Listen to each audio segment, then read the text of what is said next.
The Ukrainian government has delivered a swift, unequivocal, and public rejection of the peace framework understood to have been discussed between United States President Donald Trump and Russian President Vladimir Putin during their recent summit in Alaska. In a series of forceful statements emanating from the highest level of power in Kyiv, Ukrainian officials have made it abundantly clear that they will not accept a peace that is predicated on the surrender of their sovereign territory or the compromise of their national future. The proposals, which have been circulating in diplomatic channels following the Alaska meetings, have been characterized by Kyiv as a trap that would reward aggression and sow the seeds of future conflicts. President Volodymyr Zelenskyy, in a national address, articulated the nation's unified stance, declaring that peace cannot be bought with Ukrainian land and that the only just and lasting resolution is one that fully restores Ukraine's internationally recognized borders. This firm refusal from Kyiv presents a significant challenge to the diplomatic pathway envisioned by the Trump administration, setting the stage for a period of intense negotiations and potential frictions, not with the adversary in Moscow, but with Ukraine's most crucial ally in Washington. The message from Ukraine is resolute. The cost of the proposed peace is too high, and it is a price the nation is unwilling to pay. The nation's leadership has drawn a clear and immovable line, asserting that true peace can only be built on the principle of international law, not on the terms of an aggressor. Details of the so-called Alaska terms have not been officially published, but consistent leaks from various Western and Ukrainian diplomatic sources paint a stark picture of the concessions that were reportedly discussed. The cornerstone of the proposed framework appears to be a significant territorial restructuring, which would effectively legitimize Russia's military gain. The most contentious element is the proposal that Ukraine cede control of the entirety of the Donbas region, comprising the oblasts of Donetsk and Luhansk, to Russia. Furthermore, the framework is understood to require Ukraine to formally renounce its claim to Crimea, the peninsula illegally annexed by Russia in 2014, and to recognize it as a sovereign Russian territory. In exchange for these vast territorial losses, Russia would purportedly halt its offensive operations in other parts of southern Ukraine, such as the Kherson and Zaporizhia region, and agree to a formal ceasefire along a newly demarcated line of contact. This line would essentially freeze the conflict, leaving large swaths of Ukrainian land under Russian occupation. The plan also reportedly includes provisions for a demilitarized zone, stretching for many kilometers on either side of this new line, which would be monitored by an international peacekeeping force, the composition of which remains a point of significant ambiguity. This territorial arrangement represents a fundamental assault on the very concept of Ukrainian statehood and has been met with universal condemnation across the Ukrainian political spectrum. Beyond the territorial concession, the framework presented to Kyiv also contains severe restrictions on Ukraine's sovereignty and its future security arrangement. A central demand is that Ukraine amend its constitution to declare permanent neutrality, thereby formally abandoning its long-held aspiration to join the North Atlantic Treaty Organization. This has been a core Russian demand since before the full-scale invasion, as Moscow views any eastward expansion of the NATO alliance as a direct threat to its security. The terms are also said to include strict limitations on the size and capabilities of the Ukrainian armed force. While Ukraine would be permitted to maintain a defensive military, there would be caps on the number of active duty personnel, the quantity of heavy weaponry such as tanks and artillery, and a complete prohibition on possessing long-range missile systems that could strike deep into Russian territory.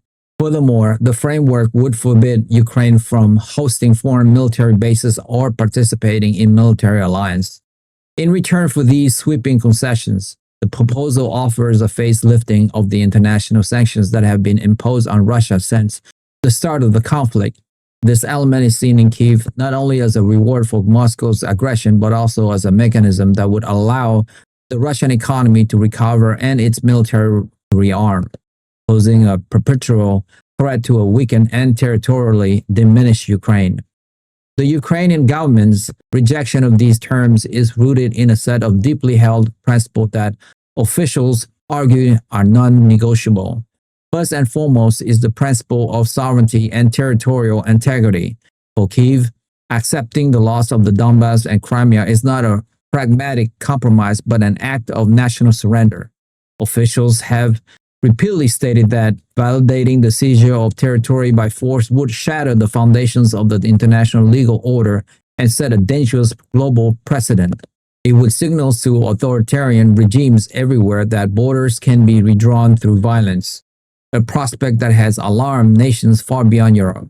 The Ukrainian constitution itself explicitly stated that the country's territory is indivisible and inviolable within its existing border, making any official's move to cede land legally and politically impossible for any Ukrainian leaders. The government's position is that peace negotiations can only begin after the full withdrawal of all Russian forces from the entirety of Ukraine's territory, including every village and city in the Donbas and Crimea. This stance is based on the country's internationally recognized border as they stood in 1991, at the moment of its independence from the Soviet Union. This is not seen as a maximalist negotiating position, but as the only legitimate basis for a just and lasting peace. Another critical reason for Kyiv's rejection is the profound lack of trust in any security assurance offered by Moscow. Ukrainian leaders view the proposed ceasefire and neutrality pact not as a genuine path to peace, but as a strategic pause for Russia. The prevailing belief in Kyiv is that a frozen conflict would allow Russia to consolidate its control over the occupied territories.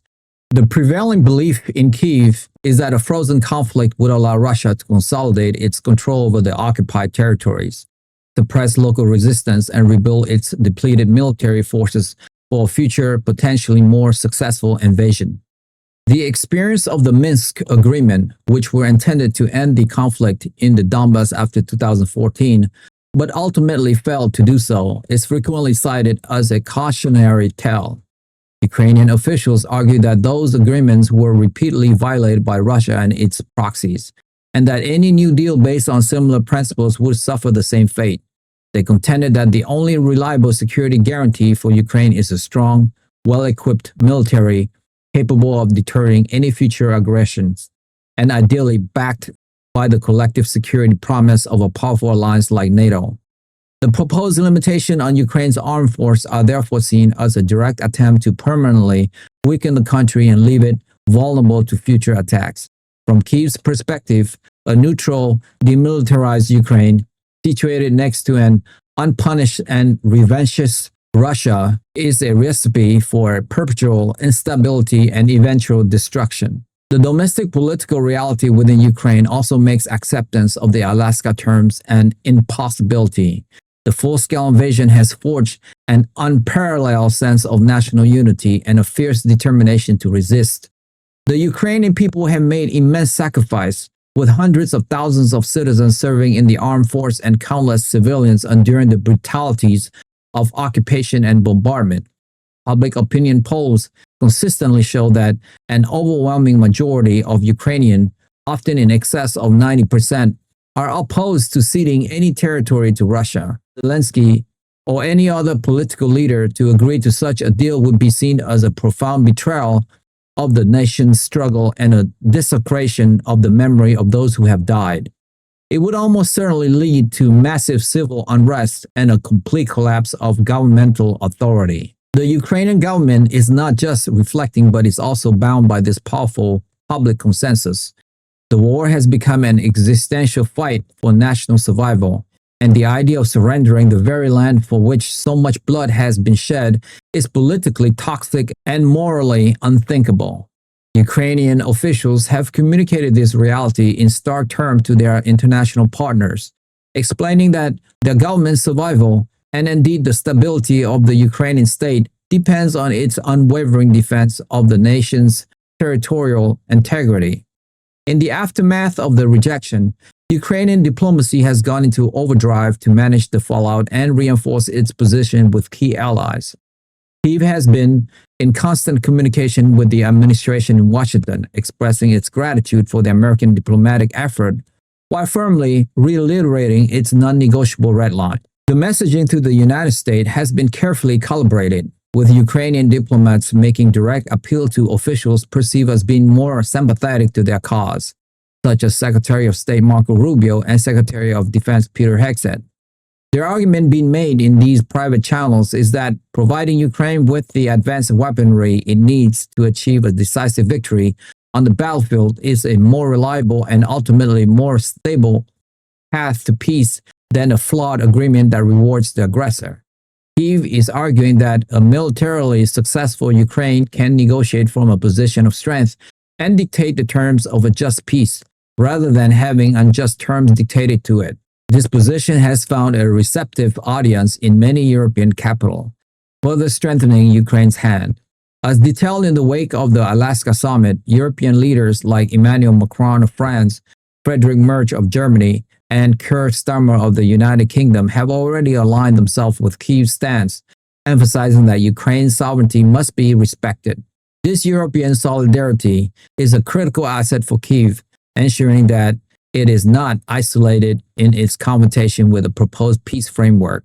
The upcoming meeting in Washington, where President Zelenskyy will be joined by this powerful European contingent, has now become a form of immense consequence where the unity and strategy of the Western alliance will be put to the test. The Kremlin, for its part, has responded to Kyiv's rejection with predictable condemnation. Russian officials have accused the Ukrainian government of being unwilling to negotiate and of acting as a puppet for hardline elements in the West who seeks to prolong the war to weaken Russia. Moscow state-controlled media has launched a concerted campaign to portray the Alaska terms as a reasonable and historic opportunity for peace, which is being sabotaged by a warmongering regime in Kyiv.